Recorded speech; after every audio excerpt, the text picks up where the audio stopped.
To begin with greetings, my name is Sanjay Dada and the topic today I have is lungs. So, what are lungs?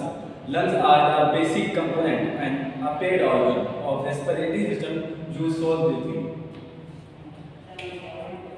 So, हम इसकी definition में लिखें a paid organ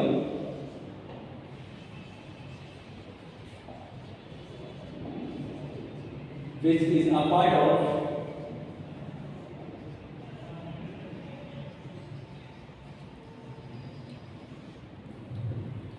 respiratory system use होता है breathing के लिए। हमारे जिस्म में लंग्स कहाँ पे मौजूद होते हैं? इसकी लोकेशन जो है वो होती है थोरैसिक कैविटी। थोरैसिक कैविटी क्या होती है? जो हमारा चेस्ट होती है ना, हमारे चेस्ट को थोरैसिक कैविटी कहा जाता है। इसके अंदर हमारे लंग्स, हमारा हार्ट, सम आर्टरीज, वेन्स, इसके अलावा एसोफेगस एंड ट्रेकिया, ये चीजें आती हैं। तो हमारे जो लंग्स हैं ये यहाँ मौजूद होते हैं।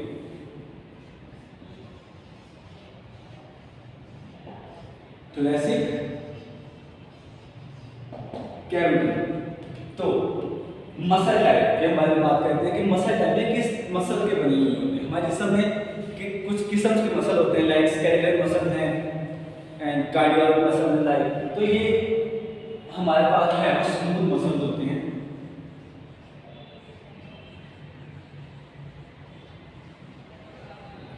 स्मूथ मसल्स कौन से होते हैं? ऐसे मसल जो कि इंटरनली हमारे बॉडी के अंदर होते हैं, वो बाहर के जो फेसेस हैं उन्हें बर्दाश्त नहीं कर सकते, वो कवर्ड होते हैं सम फैट से ताकि वो बचे रह सके। उसके बाद साइज क्या होता है इसका? एक एवरेज एडल्ट जो होते हैं, सेहतमंद एडल्ट होते हैं, उनके अंदर साइज होता है 24 सेंटीमीटर।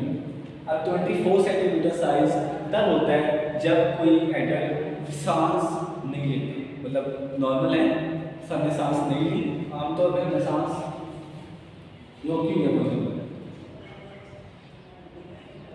Without breathing 24 centimetre. और जब हम सांस ले लेते हैं, तो एयर है इनहेल कर लेते हैं, तो तब इसकी मैक्सिमम कैपेसिटी पे इसका साइज 27 सेंटीमीटर होता है।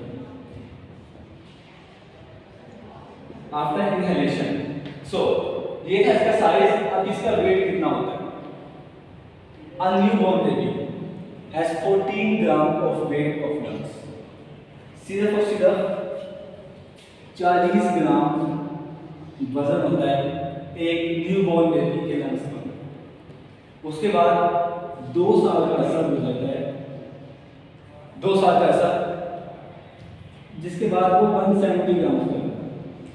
अच्छा, ये 2 साल का ऐसा ही क्यों है? क्योंकि 2 साल का ऐसा वो वक्त होता है जिसके अंदर किसी भी एक बच्चे के जो मसल है ना, स्मूथ मसल्स यानी कि ऑर्गन जो हैं वो टोटली डेवलप हो चुके होते हैं। यानी कि वो 2 साल की उम्र से पहले अगर उसको कोई बीमारी लगती है जो कि लाइलाज हो जाएगी, और अगर 2 साल के बाद लगती है तो उसका इलाज हो सकता है। वो टोटली डेवलप नहीं होता 2 साल के अंदर, 2 साल से पहले। तो इसलिए 2 साल के बच्चे को हम कंसीडर करते हैं, तो 170 था। उसके बाद वक्त गुजरते as a adult approximately, total नहीं होता, अप्रोक्सीमेटली 1000 ग्राम होता है इस पेयर का वजन, पेयर ऑफ लंग्स।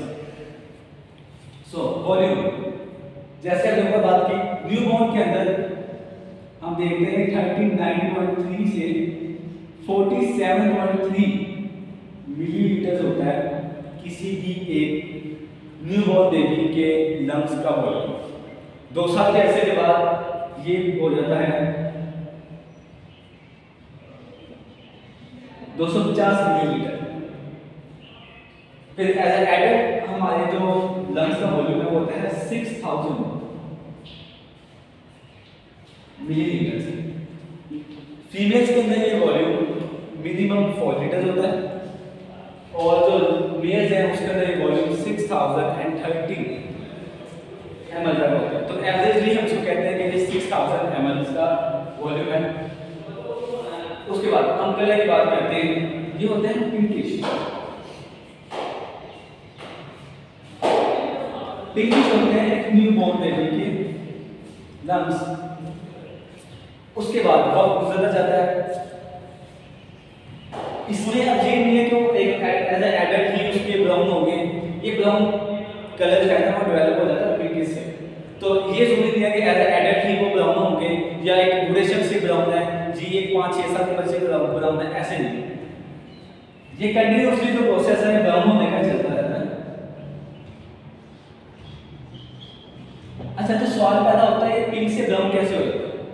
चलो ये तो पता लगता है ना, वॉल्यूम ज्यादा हो रहा है, ज्यादा हो रही है, उससे वॉल्यूम भी ज्यादा हो रहा है, वजन ज्यादा हो रहा है, साइज, ये सब कुछ।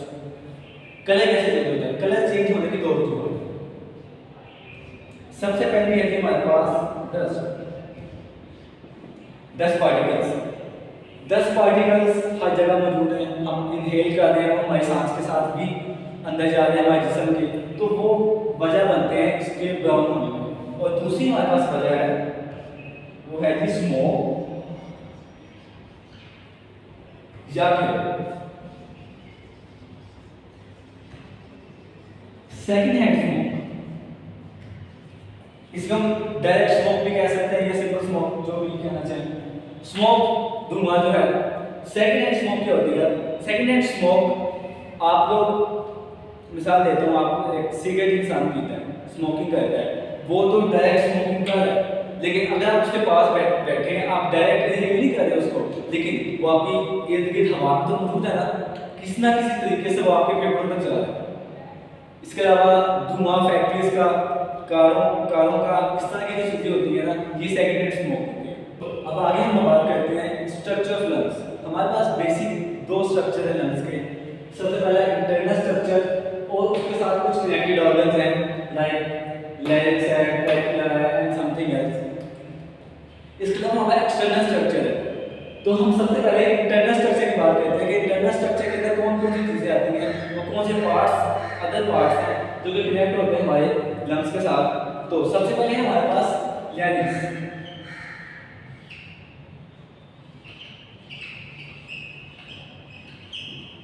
सो व्हाट इज लैरिंक्स?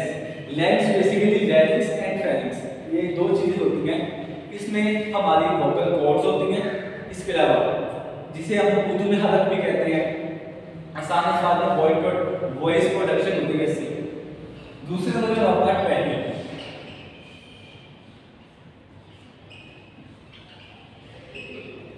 सो ये है हमारे पास लैरिंक्स का पार्ट, ये चीज ऊपर मैं साथ साथ लेवल भी करते जाता हूं। अब ये हमारा ट्रैकिया, ये चीज। सो इसकी हम सब बेसिक इंफॉर्मेशन ले लेते हैं ट्रैकिया की, कि ट्रैकिया की लेंथ कितनी होती है। इसकी जो एवरेज लेंथ है वो होती है 11.4 सेंटीमीटर। फीमेल्स के अंदर ये 11 सेंटीमीटर की होती है और मेल्स के अंदर ये 12 सेंटीमीटर की होती है। एवरेज हम इसको 11.4 सेंटीमीटर भी लिखते हैं, 11 to 12 सेंटीमीटर, एवरेज 11.4 सेंटीमीटर। तो ये है इसकी लेंथ। इसके अलावा इसकी ब्रेथ कितनी होती है? आसान आसान में तो ये सर्कल है ना, सी शेप, तो इसका डायमीटर कितना होगा?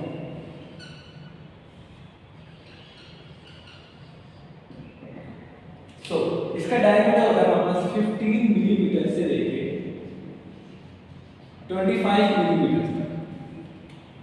यानी कि जो हमारे पास इसकी जो मोटाई है, ये जो डायमीटर है एक पॉइंट से दूसरे पॉइंट तक सेम है, ये भी सी शेप्ड है, तो इसके अंदर जो डायमीटर है वो 15 मिलीमीटर मिनिमम, मैक्सिमम 25 मिलीमीटर। अच्छा, उसके बाद ट्रैकिया बनी किससे होती है?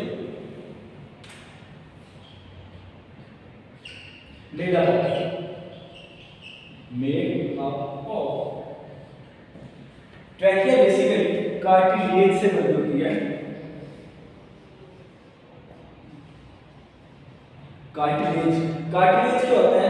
हमारे पास जो एक सिंगल रिंग है ना, ये सिंगल रिंग, ये एक कार्टिलेज है। तो आप देख रहे हैं बहुत सारी रिंग्स हैं, तो इसके अंदर कितनी कार्टिलेज हो सकती है? फीमेल्स के अंदर भी 16 to 20 होती हैं तादाद के अंदर, और मेल्स के अंदर होती हैं 18 to 22,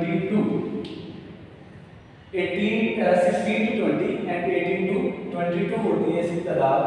तो आगे ये जो हमारा ट्रैक है ये फर्दर डिवाइड हो जाता है दो ग्रुप्स में।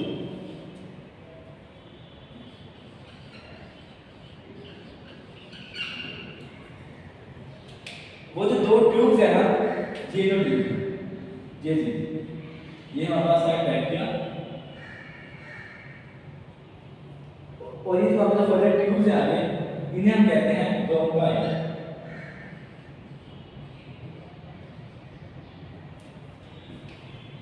जो पेड़ है हमारे पास ट्यूब का, इसे हम ब्रोंकाई कहते हैं।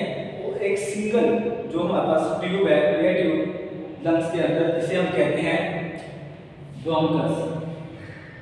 ब्रोंकाई कब होगी? जब ये डबल होगी। और ब्रोंकस कब होगी?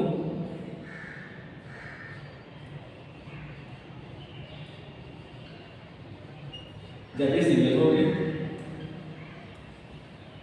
ठीक है, सिंगल को हम ब्रोंकस कह देंगे और आगे हम इसको डबल को ब्रोंकाई कह देंगे। तो अब इसकी लेंथ कितनी होती है? इसकी बेसिक जो लेंथ है वो है 4 to 5 सेंटीमीटर। अच्छा, ये मैं जितनी भी लेंथ लिख रहा हूँ ना, ये एक एडल्ट के अंदर होती है। एक हेल्दी एडल्ट ये मेजरमेंट करता है 4 to 5 सेंटीमीटर। इसके अंदर कार्टिलेज की जो तादाद है वो एवरेजली होती है हमारे पास 7 कार्टिलेज होते हैं हमारे पास एक सिंगल ब्रोंकस के अंदर। तो आगे ये फर्दर हमारे पास डिवाइड होते हैं।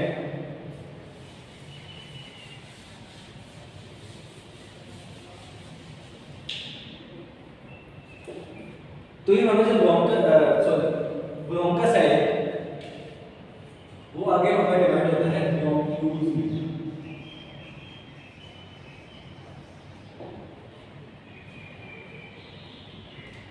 ब्रोंक्यूल्स में डिवाइड होता है। तो ब्रोंक्यूल्स बेसिकली क्या होती हैं? वो एयर पाइप्स जो कि लंग्स के अंदर मौजूद होती है।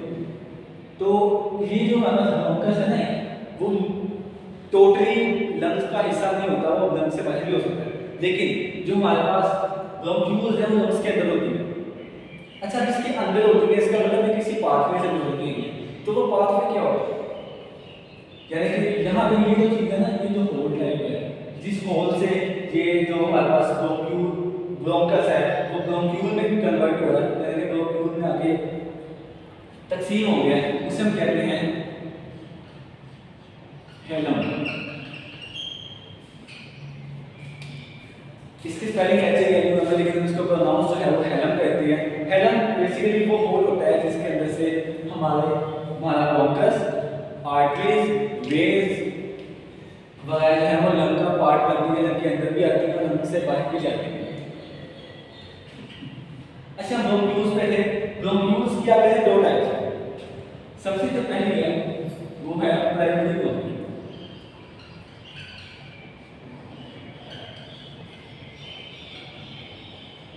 प्राइमरी ब्रोंक्यूल और दूसरी हमारे पास है रेस्पिरेटरी ब्रोंक्यूल।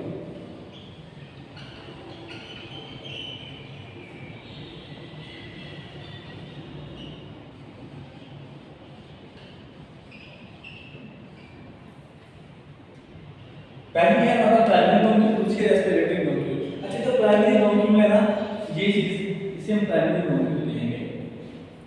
और जो रेस्पिरेटरी ब्रोंक्यूल है वो आगे जो फर्दर ब्रांचेस है ना लंग्स के अंदर विंड पाइप की, उसे हम कहेंगे कि रेस्पिरेटरी ब्रोंक्यूल। बेसिक जो काम होता है ना वो रेस्पिरेटरी ब्रोंक्यूल का ही होता है। ठीक है, प्राइमरी ब्रोंक्यूल जो होती है वो बेसिकली सिर्फ एक कनेक्शन होती है रेस्पिरेटरी ब्रोंक्यूल्स का और जो हमारा ब्रोंकस है उसके बीच में। कितनी होती है ये ऑलमोस्ट 30,000 के करीब, 30,000 जो हमारे पास वो रेस्पिरेटरी ब्रोंक्यूल्स होती हैं एक सिंगल लंग के अंदर। ठीक है, उसके बाद हम आगे इसको देखते हैं।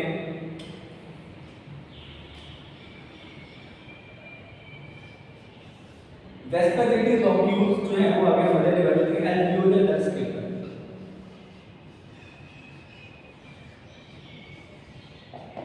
अब एल्वियोलर डक्ट्स क्या होते हैं? एल्वियोलर डक्ट्स एक बॉल टाइप स्ट्रक्चर होता है जिसके अंदर एल्वियोलाइज होती है, ठीक है। इसकी एक स्पंज कह सकते हैं इसको, स्पंज बॉल होती है जिसके अंदर हमारे पास एल्वियोलाइज होते हैं। इसकी तादाद जो है वो ऑलमोस्ट हमारे जिस्म के अंदर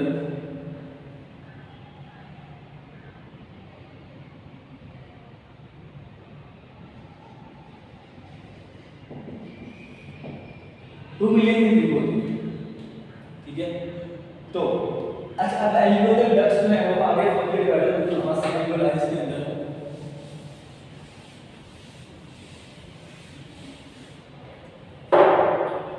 एल्वियोलाइज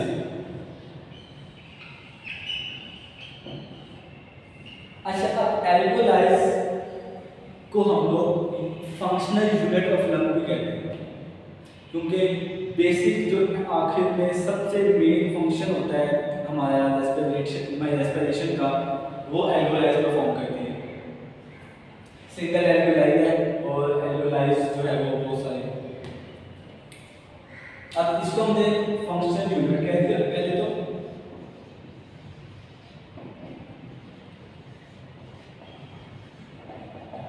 अब दूसरे नंबर पे इसकी तादाद कितनी होती है? इसकी तादाद जो है वो ऑलमोस्ट 600 मिलियन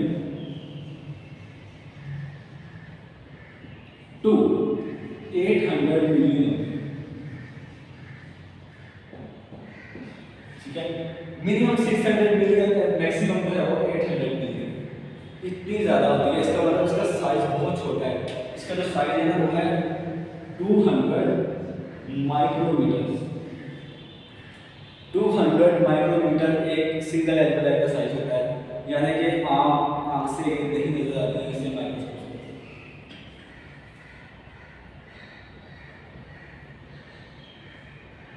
इसके आगे हम बात करते हैं एल्वियोलाइज के, कि एल्वियोलाइज का जो हमारे पास बेसिक फंक्शन होता है वो होता है, मैंने बात की ना फंक्शन यूनिट, उसका फंक्शन क्या होता है?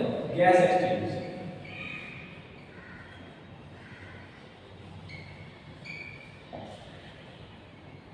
गैस एक्सचेंज जो है वो हमारे पास बेसिक फंक्शन है एल्वियोलाइज का, क्योंकि एल्वियोलाइज को हम ना आमतौर पर एयर पॉकेट भी कहते हैं। इनके दो नाम हैं, आसान अल्फाज में उसको एयर पॉकेट्स कहते हैं, और जो उसका साइंटिफिक नेम है वो है एल्वियोलर सैक। एल्वियोलर सैक या फिर इसको एयर सैक भी कह सकते हैं। लाइक आपने अगर फॉर्म देखी हो तो फॉर्म के देखिए छोटे छोटे होल्स होते हैं, ये सेम वैसा ही स्ट्रक्चर होता है हमारे एल्वियोलाइज का, जो कि ये रखेंगे छोटा छोटा है ना बॉल बनी हुई सेम। तो ये था हमारा इंटरनल स्ट्रक्चर ऑफ लंग्स। तो अब हम बात करते हैं एक्सटर्नल स्ट्रक्चर ऑफ लंग्स की। सबसे पहले हमने इंटरनल देखा, तो हम एक्सटर्नल में देखते हैं। इसमें हमारे पास एक सिंगल लंग है ना, वो डिवाइड होता है कि फर्दर पार्ट्स में, जिन्हें कहते हैं लॉब्स। तो जो राइट साइड है वो हमारा डिवाइड होती है 3 लॉब्स में।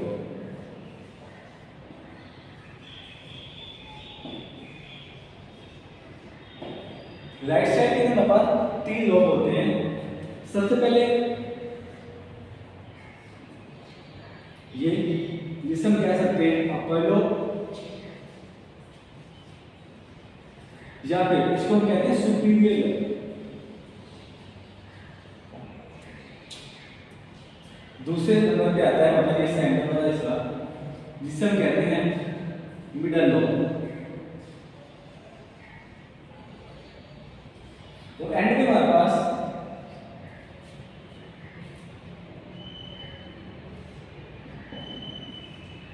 लोअर लोब, या फिर इसको हम कहते हैं इंफीरियर लोब, ठीक है। जो राइट लंग है वो हमारे पास 3 हिस्सों में तकसीम होता है, सुपीरियर, मिडल एंड इंफीरियर। तो हमारे पास जो लेफ्ट वाली साइड है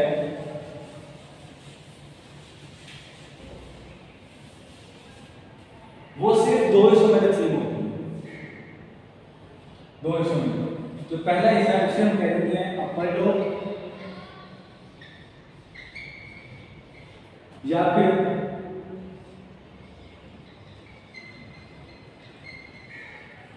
सुपीरियर लोब, और इसका दूसरा पार्ट है जी लोअर लोब या फिर इंफीरियर। अच्छा, इसके तीन पार्ट और इसके दो पार्ट होने की एक वजह है कि जो हमारे लेफ्ट साइड है वो छोटी होती है as compare to right side. अब इसकी वजह क्या है, यहाँ पे मूवमेंट क्या है, इस गैप को हम क्या कहते हैं, इस गैप को कहते हैं मेडिएस्टिनम। ये भी हमारे पास एक्सटर्नल स्ट्रक्चर है इसका हिस्सा।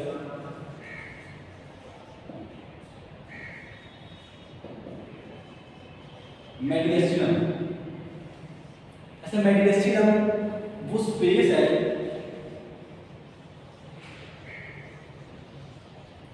where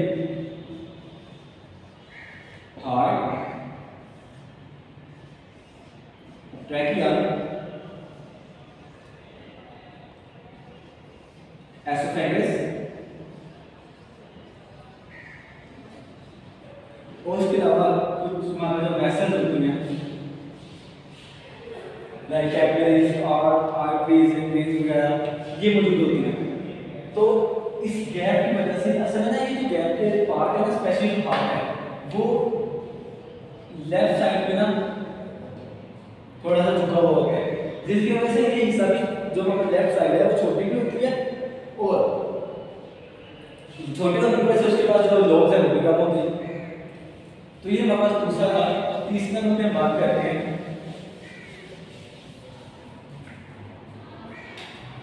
मेम्ब्रेन्स की।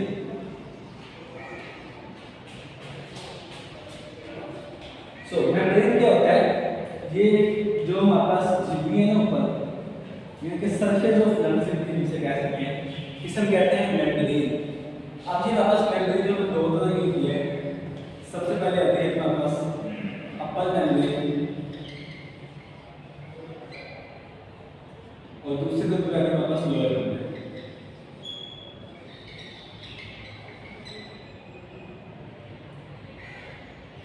मेम्ब्रेन। सो अपर मेम्ब्रेन उसे हम कहते हैं पैरेंटल लूला, ठीक है, पैरेंटल लूला। और दूसरे नंबर पे जो हमारे पास लोअर मेम्ब्रेन है उसे कहते हैं विस्करल लूला। जो हमारा मेम्ब्रेन है ना लंग्स की, उसका नाम ही लूला है। ये था हमारा तीसरा हिस्सा। और चौथे हिस्से में हम बात करते हैं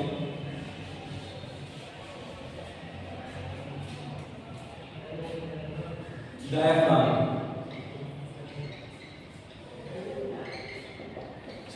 डायफ्राम जो होता है वो डायरेक्टली कनेक्टेड नहीं होता लंग्स के साथ, लेकिन बेसिकली ये काम लंग्स के लिए ही करता है।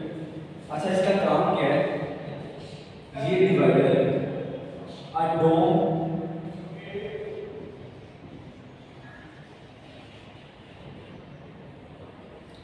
डोम शेप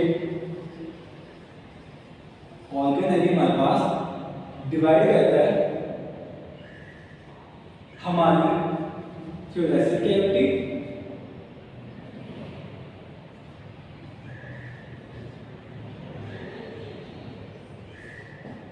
और एब्डोमिनल कैविटी।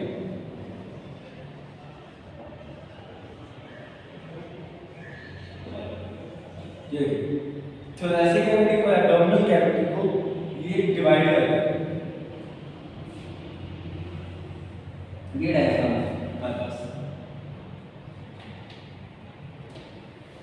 अच्छा, ये डिवाइड करता है। अच्छा, इसलिए होता क्या है कि जब हम लोग सांस लेते हैं ना, जो हमारे पास थोरेसिक कैविटी है वो लंग्स के फूलने की वजह से ना एक्सपेंड होती है और हमारे पास एब्डोमिनल कैविटी है ना वो हमारे पास श्रिंक होती है। तो वो जो श्रिंकनेस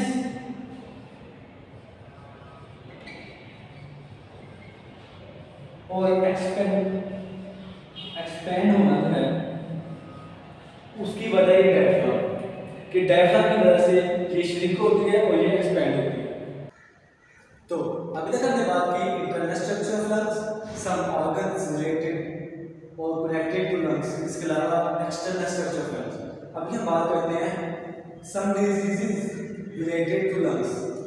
अच्छा, बेसिकली ना हमारे पास 3 तरह की बीमारियां पैदा होती हैं लंग्स के अंदर: air flow, tissue damaging and circulation disease.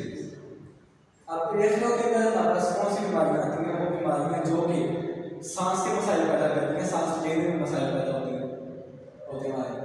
तो सबसे पहले हम बात कर रहे हैं अस्थमा के बारे में। अस्थमा में क्या होता है कि जो हमारे पास मसल है ना अराउंड पाथ, सर्कुलेशन पाथ, वो डैमेज हो जाते हैं या फिर स्ट्रेच हो जाते हैं, जिसकी वजह से ये बीमारी पैदा होती है।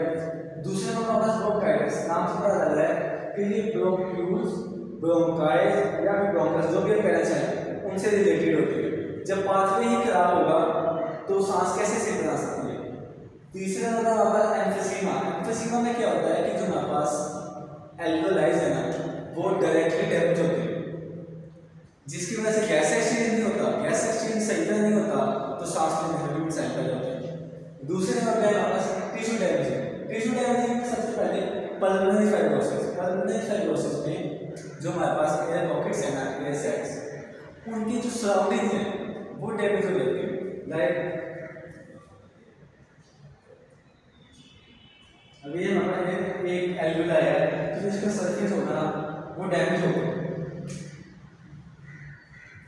एम्फीसीमा में क्या होगा, ये डैमेज होगा, जिसकी वजह से जो टिश्यू डैमेज हो रहा है ना हमारे, तो ये साइटोसिस है। तीसरे नंबर पे हमारे पास सर्कुलेशन डिजीज, उसके अंदर सबसे पहले आता है पल्मोनरी हाइपरटेंशन।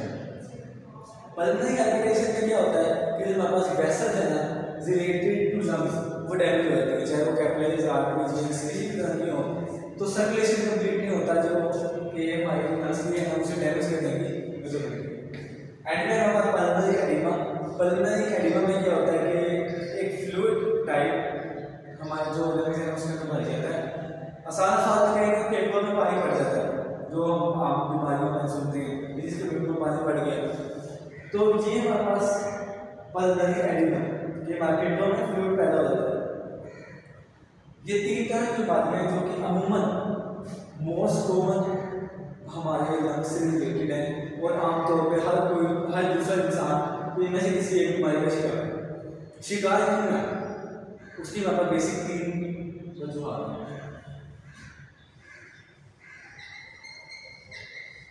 सबसे पहले है diet, improper diet. Improper diet से बात कि वो डाइट जो कि लंग्स से रिलेटेड, हम लंग्स की बात कर रहे हैं पल्मोनोलॉजी, तो पल्मोनोलॉजी में हमारे पास जो बेसिक कंपोनेंट है ना वो है फाइबर। अगर डाइट के अंदर फाइबर नहीं होगा कंप्लीट,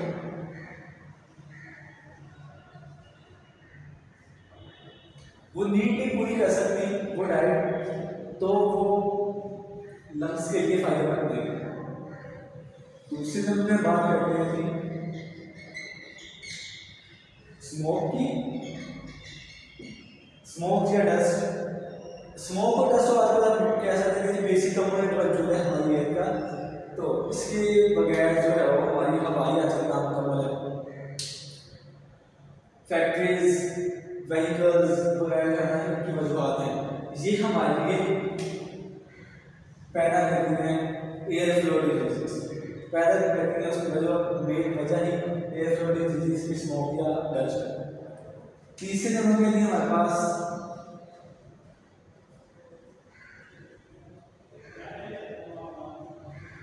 लैक ऑफ एक्सरसाइज। कोई भी जिस्म जो है वो एक्सरसाइज के बगैर कंप्लीट नहीं होता। हम एक्सरसाइज करेंगे नहीं तो वो डैमेज कर देंगे हमारे ऑर्गन्स को। हम पल्मोनोलॉजी में लंग्स की बात कर रहे हैं तो हम वो लंग्स को डैमेज करेंगे। लंग्स को डैमेज से बचाने के लिए हम एक्सरसाइज बहुत सारी कर सकते हैं। लाइक हम हमारे ऑक्सीजन इंटेक है ना उसको ज़्यादा करेंगे। ऑक्सीजन इंटेक कैसे ज़्यादा कर सकते हैं? लाइक जॉब जंप, हमारे पास रनिंग है, इसमें हमारे सिंपल जॉगिंग भी हो सकती है। ये वो बेसिक एक्सरसाइज है जो कि हमारी जो डिजीजेज हैं हमें उनसे बचा सकता है। So that's all about today. Thank you so much.